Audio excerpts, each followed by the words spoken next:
عورتوں پر عذاب کے خوفناک مناظر۔ حضور صلی اللہ علیہ وآلہ وسلم نے فرمایا، جب مجھے جنت و جہنم کا نظارہ دکھایا گیا تو میں نے وہاں پر زیادہ تر عورتوں کو دیکھا کہ وہ جہنم میں منہ کے بل الٹا۔ بسم اللہ الرحمن الرحیم، شروع اللہ کے بابرکت نام سے جو بڑا مہربان نہایت رحم و کرم کرنے والا ہے۔ السلام علیکم محترم ناظرین، حضور اقدس صلی اللہ علیہ وآلہ وسلم کی ایک حدیث ہے جس میں آپ علیہ الصلاۃ والسلام نے عورتوں کے گناہ اور ان پر نازل عذاب الہی کو بیان فرمایا ہے۔ یہ حدیث بہت اہم باتوں پر مشتمل ہے۔ اس حدیث کا خلاصہ یہ ہے کہ ایک مرتبہ حضرت علی المرتضیٰ شیر خدا اور فاطمہ الزہرا سلام اللہ علیہا حضور پاک علیہ الصلاۃ والسلام سے ملنے کے لیے آپ کے گھر تشریف لے گئے۔ حضرت علی المرتضیٰ شیر خدا فرماتے ہیں کہ جب ہم حضور اقدس صلی اللہ علیہ وآلہ وسلم کی خدمت میں حاضر ہوئے تو دیکھا نبی اکرم صلی اللہ علیہ وآلہ وسلم رو رہے ہیں اور آپ پر گریہ طاری ہے۔ جب میں نے آپ کی حالت دیکھی تو عرض کی، یا رسول اللہ علیہ وسلم، میرے ماں باپ آپ پر قربان ہو، آپ کو کس چیز نے رلایا ہے اور کس بنا پر اتنا رو رہے ہیں؟ آپ صلی اللہ علیہ وآلہ وسلم نے جواب میں فرمایا، میں نے شب معراج میں اپنی امت کی عورتوں کو جہنم کے اندر قسم قسم کے عذابوں میں مبتلا دیکھا اور ان کو جو عذاب ہو رہا تھا وہ اتنا شدید اور ہولناک تھا کہ اس عذاب کے تصور سے مجھے رونا آ رہا ہے۔ محترم ناظرین، سرور کائنات رحمت دو عالم صلی اللہ علیہ وآلہ وسلم کی اپنی امت پر اتنی شفقت ہے کہ ہم اس کا اندازہ بھی نہیں کر سکتے۔ مثلا ایک انتہائی مہربان اور شفیق ماں جو اپنی اولاد پر جان قربان کر دینے والی ہو، اگر وہ اپنی ماں اولاد کو جیل کے اندر سخت قسم کی سزائیں سہتے ہوئے دیکھے تو یقیناً اس ماں کا کلیجہ منہ کو آ جائے گا اور ان سزاؤں کو دیکھ کر وہ ماں باپ یقیناً رو پڑیں گے۔ اور حضور اقدس صلی اللہ علیہ وآلہ وسلم کی شفقت محبت تو ساری دنیا کی ماؤں سے کہیں زیادہ بڑھ کر ہے۔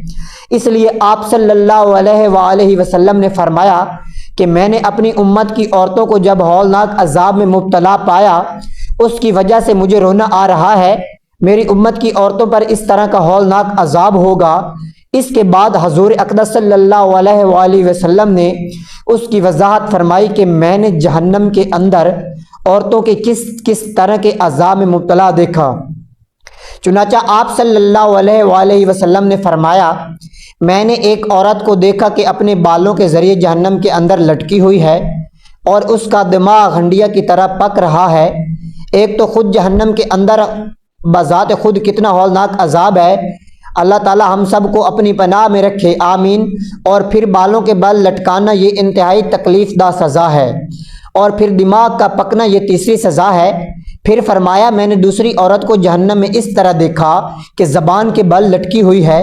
ناظرین، آپ اندازہ کریں کہ کسی کی زبان کھینچ کر نکال کر اس کے ذریعے اس کے پورے جسم کو لٹکایا جائے تو اس میں کتنی سخت تکلیف ہے۔ اگر صرف ایک ہاتھ کے ذریعے بھی کسی کو لٹکا دیا جائے تو وہیں اس کے لیے موت سے بدتر ہے۔ زبان تو بہت نازک چیز ہے۔ حضور اقدس صلی اللہ علیہ وآلہ وسلم نے آگے فرمایا، تیسری عورت کو میں نے دیکھا کہ وہ چھاتیوں کے بال جہنم میں لٹکی ہوئی ہے۔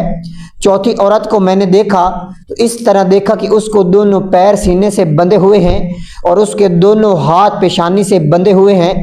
پانچویں عورت کو میں نے اس حالت میں دیکھا کہ اس کا چہرہ خنزیر کی طرح ہے اور باقی جسم گدھے کی طرح ہے، مگر حقیقت میں وہ عورت ہے اور سانپ بچھو اس کو لپٹے ہوئے۔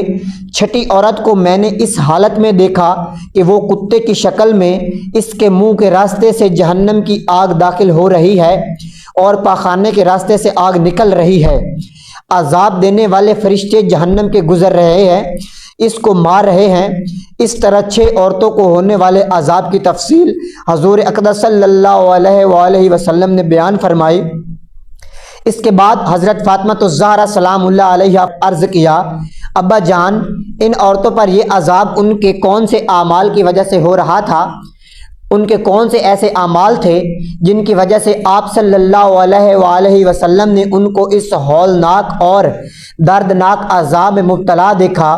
اس کے جواب میں حضور اقدس صلی اللہ علیہ وآلہ وسلم نے ارشاد فرمایا، جس عورت کو میں نے سر کے بالوں کے ذریعے جہنم میں لٹکا ہوا دیکھا اور جس کا دماغ ہنڈیا کی طرح پک رہا تھا، اس کو یہ عذاب گھر سے باہر ننگے سر جانے کی وجہ سے ہو رہا تھا۔ وہ عورت نامحرم مردوں سے اپنے سر کے بال نہیں چھپاتی تھی۔ محترم ناظرین، اب اگر ہم اپنے گرد و پیش کا جائزہ لیں تو ہمیں آج یہ گناہ عام ہوتا ہوا نظر آتا ہے۔ حالانکہ خواتین کے لیے یہ حکم ہے کہ سر کے بال ان کا ستر کا حصہ ہیں، کیونکہ عورت کا پورا جسم سر سے پاؤں تک سوائے چہرے کے اور سوائے دونوں ہتھیلیوں کے اور دونوں پیروں کے پورا جسم ستر ہے، جس کو نماز میں چھپانا فرض ہے۔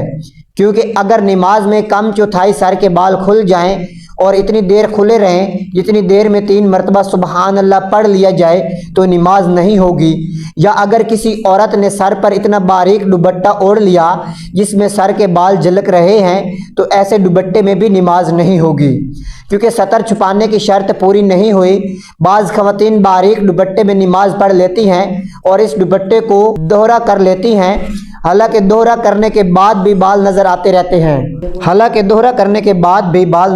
رہتے ہیں یا بعض اوقات دوپٹہ اتنا چھوٹا ہوتا ہے کہ اس کے اندر سے چٹیاں باہر نکلی ہوتی ہے، وہ دوپٹے کے اندر نہیں چھپتی، یا بعض خواتین کی آستینیں اتنی چھوٹی ہوتی ہیں کہ دوپٹے پہننے کے باوجود ان کے بازو تک نہیں چھپتے۔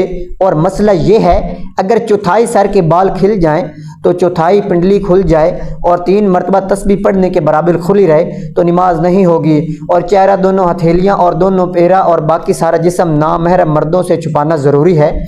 یہ پردے کا حکم ہے۔ پردے کا حکم الگ ہے اور ستر کا حکم الگ ہے۔ پردے کے حکم میں سر سے پاؤں تک پورا جسم داخل ہے، اس کو نام محرم مردوں سے چھپانا گھر میں بھی ضروری ہے اور گھر سے باہر بھی ضروری ہے۔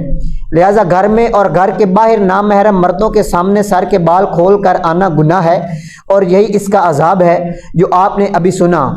بعض پردہ دار خواتین گھر کے باہر تو سر اور چہرہ چھپانے کا اہتمام کر لیتی ہیں، لیکن گھر کے اندر جو نامحرم مرد یا قریبی نامحرم رشتہ دار ہیں ان سے وہ خواتین پردہ کرنے کا اہتمام نہیں کرتی۔ ان کے سامنے بھی سر کھلا رکھتی ہیں، گردن بھی کھلی، بازو بھی کھلے، گریبان تک کھلا ہوا ہے، اور بعض خواتین ساڑی اس انداز سے پہنتی ہیں کہ پیٹ بھی اس سے نظر آتا ہے۔ مثلا دیور یا جیٹھ یا تایا زاد بھائی، پھپھزاد، مامو زاد اور خالہ زاد بھائی گھر آتے رہتے ہیں، لیکن ان سے پردہ کرنے کا کوئی اہتمام نہیں۔ ان کے سامنے سر، سینہ، ہاتھ اور بازو سب کھلے ہیں، جبکہ شریعت میں ان سب سے پردہ کرنے کا حکم ہے، اور ان کے سامنے سر کھولنے کی اجازت نہیں ہے۔ ہاں، اتنی گنجائش ہے کہ جو نامحرم گھر کے اندر رہتے ہیں جن سے ہر وقت مکمل پردہ کرنا مشکل ہے، مثلا دیور یا جیٹھ گھر کے اندر ساتھ رہتے ہیں، اب ہر وقت ان کی آمد و رفت رہتی ہے، وہ اکثر گھر پر کام کاج بھی کرتے ہیں، ان کے بارے میں یہ حکم ہے کہ ان کے سامنے بھابھی کو چاہے کہ کوئی بڑا اور موٹا دوپٹہ اس طرح اوڑھے کہ اس میں پیشانی سے اوپر کے اور سر کے سارے بال چھپ جائیں، اور دوپٹہ اس طرح باندھے جس طرح نماز میں باندھا جاتا ہے، اور اس میں دونوں بازو بھی چھپ جائیں، اور وہ اپنی پنڈلی بھی شلوار وغیرہ سے چھپائے۔ پنڈلی کا ذکر اس لیے ہے کہ آج کل انہیں کھلا رکھنے کا رواج چل رہا ہے، جو سراسر ناجائز ہے۔ صرف چہرہ اور دونوں ہتھیلیاں، دونوں پیر کھلے رہیں، اس حالت میں ان کے سامنے آنا جانا رکھیں اور گھر کا کام انجام دیں تو اس کی گنجائش ہے۔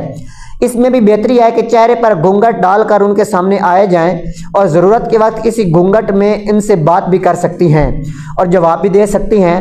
شریف اور حیادار عورت کے لیے چہرے پر گھونگھٹ ڈال کر کام کاج کرنا کوئی مشکل کام نہیں، بشرط یہ ہے کہ آخرت کی فکر ہو، خوف خدا ہو اور اللہ کے عذاب سے ڈر لگتا ہو۔ لیکن سر کھلا رکھنا یا سر کے اوپر اتنا باریک دوپٹہ اوڑھ کر اس میں سے سر کے بال نظر آ رہے ہیں، یا برائے نام دوپٹہ گلے میں ڈال رکھا ہے، سر پر نہیں رکھا، بازو بھی کھلے ہوئے ہیں، کوہنیاں بھی کھلی ہوئی ہیں، کلائیاں بھی کھلی ہوئی ہیں، اور ان کلائیوں میں زیور بھی پہنا ہوا ہے۔ آج کل تو پنڈلیاں کھولنے کا منحوس رواج بھی چل پڑا ہے، لہٰذا گھر کے جو نامحرم مرد ہیں ان کے سامنے بھی ان اعضاء کو کھولنا جائز نہیں، اور گھر سے باہر کھولنا تو کسی حال میں جائز ہی نہیں۔ لیکن آج مسلمان خواتین کا جو حال گھر کے اندر ہے اس سے زیادہ برا حال گھر کے باہر ہے۔ باہر نکلتے وقت برقعے اور پردے کا کوئی کام نہیں۔ جو کپڑے پہنے ہوئے ہیں وہ بھی اتنے باریک ہیں یا اتنے چست ہیں کہ جسم کا ہر حصہ نمایاں ہو رہا ہے۔ لہٰذا خواتین یہ بات سن لیں، نامحرم مردوں کے سامنے ننگے سر آنے کا عذاب سرکار دو عالم صلی اللہ علیہ وآلہ وسلم یہ بیان فرما رہے ہیں کہ میں نے اپنی آنکھوں سے ان کو جہنم کے اندر سر کے بل لٹکے ہوئے دیکھا اور ان کا دماغ ہانڈی کی طرح پک رہا تھا۔ اللہ کی پناہ۔ ناظرین، یہ ہم قانون قدرت ہے کہ مرنے کے بعد کوئی زندہ نہیں ہوتا، دنیا میں واپس نہیں آتا، لیکن اللہ تعالیٰ عبرت کے لیے کبھی کبھی ایسا کر کے دیا کرتے ہیں۔ ہر دور میں کوئی نہ کوئی ایسا واقعہ پیش آتا رہا ہے، یہاں تک کہ کوئی زندہ ہو گیا، اس نے مرنے کے بعد کا حال سنا ہے اور پھر مر گیا۔ اس قسم کا عذاب قبر سے متعلق ایک واقعہ گلگت میں پیش آیا۔ ایک شخص قبرستان کے پاس سے گزر رہا تھا، اس نے کسی قبر سے یہ آواز سنی کہ مجھے نکالو، میں زندہ ہوں۔ جب ایک دو مرتبہ اس نے آواز سنی تو اس نے یہ سمجھا کہ یہ میرا وہم ہے اور خیال ہے، کوئی آواز نہیں آ رہی، لیکن جب مسلسل اس نے یہ آواز سنی تو اس کو یقین ہونے لگا۔ چنانچہ قریب میں ایک بستی تھی، وہ شخص اس میں آیا اور لوگوں کو اس آواز کے بارے میں بتا کر کہا تم بھی چلو اور اس آواز کو سنو۔ چنانچہ کچھ لوگ اس کے ساتھ آئے، انہوں نے بھی یہی آواز سنی، سب نے یقین کر لیا کہ واقعی یہ آواز قبر سے آ رہی ہے۔ اب یقین ہونے کے بعد ان لوگوں کو مسئلہ پوچھنے کی فکر ہوئی کہ پہلے علماء سے یہ مسئلہ معلوم کرو کہ قبر کھولنا جائز ہے یا نہیں۔ چنانچہ وہ لوگ محلے کی مسجد کے امام صاحب کے پاس گئے، ان سے کہا کہ اس طرح سے قبر سے آواز آ رہی ہے اور میت یہ کہہ رہی ہے کہ مجھے قبر سے باہر نکالو، میں زندہ ہوں۔ امام صاحب نے فرمایا اگر تمہیں اس کے زندہ ہونے کا یقین ہو گیا ہے تو قبر کو کھول لو اور اس کو باہر نکال لو۔ چنانچہ یہ لوگ ہمت کر کے قبرستان گئے اور جا کر قبر کھولی۔ جو ہی تختہ ہٹایا تو دیکھا اندر ایک عورت ننگی بیٹھی ہوئی ہے، اس کا کفن گل چکا ہے اور وہ عورت کہہ رہی ہے جلدی سے میرے گھر سے میرے کپڑے لاؤ، کپڑے پہن کر باہر نکلوں گی۔ چنانچہ یہ لوگ فوراً دوڑ کر اس کے گھر گئے اور جا کر اس کے گھر والوں کو یہ واقعہ بتایا۔ اس کے کپڑے چادر وغیرہ لے کر آئے، لا کر قبر کے اندر پھینک دیے۔ اس عورت نے ان کپڑوں کو پہنا اور چادر اپنے اوپر ڈالی اور پھر تیزی سے بجلی کی طرح اپنی قبر سے نکلی اور دوڑتی ہوئی اپنے گھر کی طرف بھاگی۔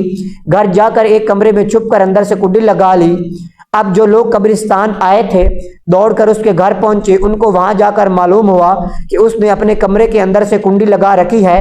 ان لوگوں نے دستک دی کہ کنڈی کھولو۔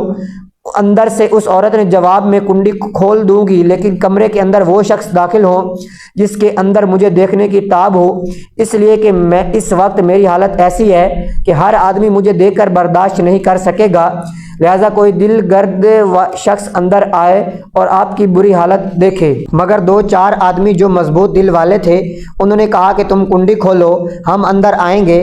چنانچہ اس نے کنڈی کھول دی اور لوگ اندر چلے گئے۔ اندر وہ عورت اپنے آپ کو چادر میں چھپائے بیٹھی ہوئی تھی۔ جب یہ لوگ اندر پہنچے تو اس عورت نے سب سے پہلے اپنا سر کھولا۔ ان لوگوں نے دیکھا کہ اس کے سر پر ایک بھی بال نہیں اور وہ بالکل خالی کھوپڑی ہے، نہ اس پر بال ہیں نہ خال ہے، صرف خالی ہڈیاں ہی ہڈیاں ہیں۔ لوگوں نے اس سے پوچھا تیرے بال کہاں گئے؟ اس عورت نے جواب دیا کہ جب میں زندہ تھی تو ننگے سر گھر سے باہر نکلا کرتی تھی، پھر مرنے کے بعد جب میں نے قبر میں لائی گئی تو فرشتوں نے میرا ایک ایک بال نوچا اور اس کے نتیجے میں بال کے ساتھ خال بھی نکل گئی۔ اب میرے سر پر بال نہیں ہے نہ خال ہے۔ اس کے بعد اس عورت نے اپنا منہ کھولا۔ جب لوگوں نے اس کا منہ دیکھا تو اتنا خوفناک ہو چکا تھا کہ سوائے دانتوں کے کچھ نظر نہیں آیا، اور نہ اوپر کا ہونٹ موجود تھا نہ نیچے کا ہونٹ موجود تھا، بلکہ 32 کے 32 دانت سامنے جڑے ہوئے نظر آ رہے تھے۔ سوچئے اگر کسی انسان کے صرف دانت ہی نظر آئیں تو کتنا ڈر اور خوف معلوم ہوتا۔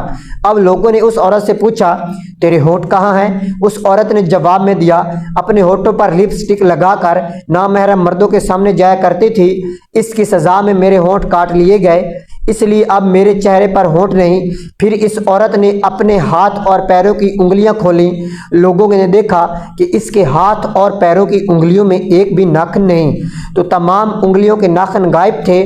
اس سے پوچھا تیری انگلیوں کے ناخن کہاں گئے؟ اس عورت نے جواب دیا ناخن پالش لگانے کی وجہ سے میرا ایک ناخن کھینچ لیا گیا، چونکہ میں سارے کام کر کے گھر سے باہر نکلا کرتی تھی، اس لیے جیسے ہی میرے مرنے کے بعد میں قبر میں پہنچی تو میرے ساتھ یہ معاملہ کیا دیا گیا اور مجھے یہ سزا ملی کہ میرے سر کے بال بھی نوچ دیے گئے، میرے ہونٹ بھی کاٹ دیے گئے اور ناخن بھی کھینچ لیے گئے۔ اتنی باتیں کرنے کے بعد وہ بے ہوش ہو گئی اور مردہ بے جان ہو گئی جیسے لاش ہوتی ہے۔ چنانچہ ان لوگوں نے دوبارہ اس کو قبرستان میں پہنچا دیا۔ محترم ناظرین، اللہ تعالیٰ کو یہ عبرت دکھانی مقصود تھی کہ دیکھو اس عورت کا کیا انجام ہوا، اس کو کتنا ہولناک عذاب دیا گیا۔ بے پردہ خواتین اس موقع سے عبرت لیں اور ان گناہوں سے توبہ کریں اگر وہ کرتی ہیں تو۔ ناظرین، جہنم میں عورتوں پر عذاب دیکھنے کے بارے میں حضور اقدس صلی اللہ علیہ وآلہ وسلم نے احادیث میں بیان فرمایا۔ چنانچہ نامحرم مردوں کے سامنے بے پردہ نکلنے کے سلسلے میں ایک حدیث میں آپ علیہ الصلوۃ والسلام نے فرمایا، میں نے جہنم میں زیادہ تر عورتوں کو دیکھا۔ پھر فرمایا، عورتوں کے جہنم میں کثرت سے پائے جانے کی 4 وجوہات ہیں۔ پہلے ان میں سے اللہ تعالیٰ کی اطاعت کا مادہ بہت کم ہے۔ دوسری وجہ یہ ہے کہ حضور اقدس صلی اللہ علیہ وآلہ وسلم کی تابعداری کا جذبہ کم ہے۔ تیسری وجہ یہ ہے کہ میں اپنے خاوند کی فرما برداری میں کم ہے۔ چوتھی وجہ یہ ہے کہ ان کے اندر بن ٹھن کر بے پردہ گھر سے باہر نکلنے کا جذبہ پایا جاتا ہے۔ یہ چوتھی وجہ ہے، وہی ہے جو ہم نے آنکھوں سے دیکھ رہے ہیں کہ آج کل اکثر خواتین جب گھر سے باہر نکلیں تو خوب اعلیٰ سے اعلیٰ جوڑا پہن کر اور خوب آراستہ پراستہ ہو کر میک اپ شیک اپ لگا کے خوشبو لگا کے با پردہ ہو کر نکلیں گی۔ اگر کوئی خاتون مکمل شرعی پردے میں گھر سے باہر نکلے اور ایسی خوشبو لگا کر نہ نکلے جس کی خوشبو دوسرے نامحرم مردوں تک جائے، جو آرائش و زائبائش کے ساتھ صرف اپنے شوہر کے سامنے آئے یا اپنے باپ، بھائی اور بیٹے کے سامنے آئے، اس میں کوئی برائی نہیں۔